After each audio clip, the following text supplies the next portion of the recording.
Okay, so I'm here today with Nina with Black Lives Matter, right? Yes, Black Lives Matter Pasco. Okay. So, Nina, what was life like before Black Lives Matter?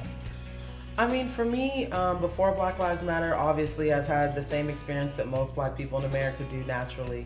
Just the things we experience every day, the differences, whether it's the way you, of course, act around police or the way you act in a store and things like that.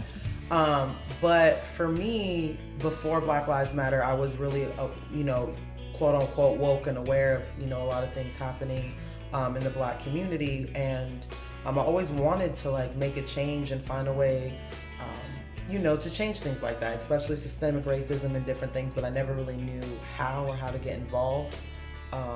So I will say before this, I was really just into really studying and watching documentaries and really trying to see, what I can learn and try to make things better for the black community. And Black Lives Matter kind of popped up at a time that I felt like I could really take advantage of trying to make a difference through the Black Lives Matter movement. Okay, so what changed? What changed? What got you into protesting? Well, for me, again, it's just really 2020's been crazy. I mean, a lot of us have had time to spend time with our kids. We've had time to do things we haven't done in a long time. We had time to slow down. So in that slowdown, you always hear, hey, this person was killed by a police or this happened, and you're in your daily life. You're working, you're being a mom, you're doing homework, you're cooking, that like you don't have that moment to really feel it, like connect with what's happening. So being able to, be working from home and not being such on the go because everything's closed down, there's COVID, all these different things going down, and watching what happened to George Floyd, it gave me that moment to really connect, and like a lot of Americans to go, wow, like this is crazy. We literally just watched a guy be killed like right in front of our eyes. And I think at that point it was like a moral obligation.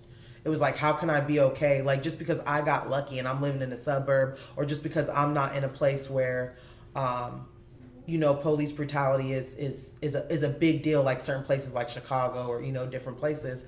It was still one of those things where I felt like, how could I sit here and know these things are going on and not try to make a difference? So it just made me go, I gotta go out there and protest. I gotta go out there and do something. To be honest with you, I never went to a protest before, but something inside of me was like, this is the time. Like, I cannot sit here as a person, as a human being, and call myself a good person and continue to watch things like George Floyd, Trayvon Martin, Breonna Taylor. And the more that I did protesting, I realized I'm not exempt per se, just because I live where I live, because any one of us, black or white, can be Breonna Taylor, can be George Floyd. Because the more I protest and the more I find out just about the Newport Richey Police Department, the more I realize like we can easily have a Breonna Taylor situation or George Floyd if we have already. We've already have. It just hasn't made the news like that. Whether it's the Jerry Brown incident, or even Pedro Perez, even though he did not pass away from that, but the man got his jaw broken. So the more I protested was the more I realized like, wow, this is in every city. This is in every town. This is in every part of America. It's just, it's not making headlines. It's not making the news, and people are being able just to get away with it. So the more I did it was just the more I realized like, wow, like this is why I'm doing it. Like, so. Okay.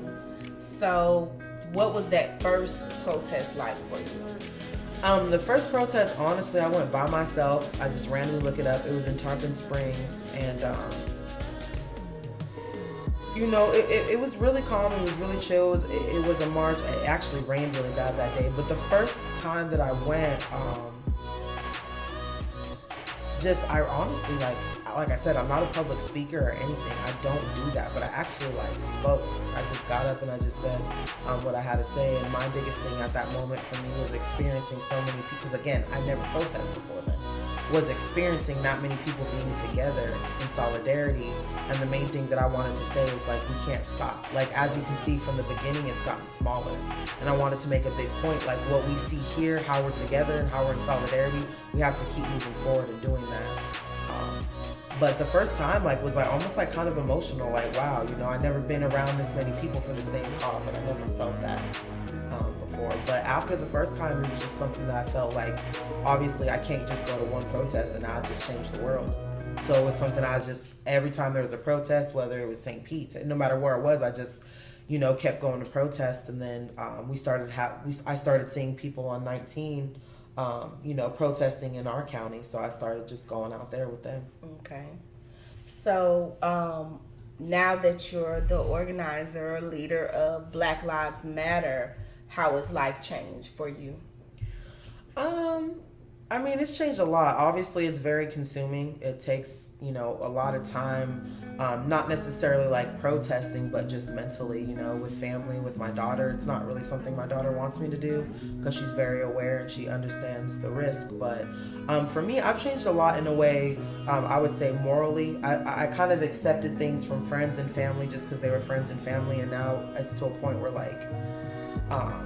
I can no longer accept certain things just because they're my friend or family. Like, I got to stand up for it, So it's changed me in a way that, I'm no longer afraid to stand up to people that I love or I care about for what's right, And it has changed the fact that I'm actually a naturally shy person. I don't really do good with public speaking and stuff, but, it really helped me find my voice to where, I've always had all this knowledge inside and I've always knew all these things, but, I never felt comfortable and confident enough to say it out loud, you know what I'm saying, to do something with it. So now that I finally have somewhere where I can, put all the things that I know to use has really, just made a difference altogether. But I mean, I've definitely changed a lot in the sense of, I guess you could say, I don't really care what people think no more. I used to be really about what people think, and doing this, you gotta really not care because people will really just say horrible things about you. People want to threaten you, they want to kill you. People don't agree with you. So it's really gave me the strength to realize, I feel like a lot of people would do more in life and try to make more change if they didn't, let themselves stop them. What other people think or who they may lose or, just different things like that.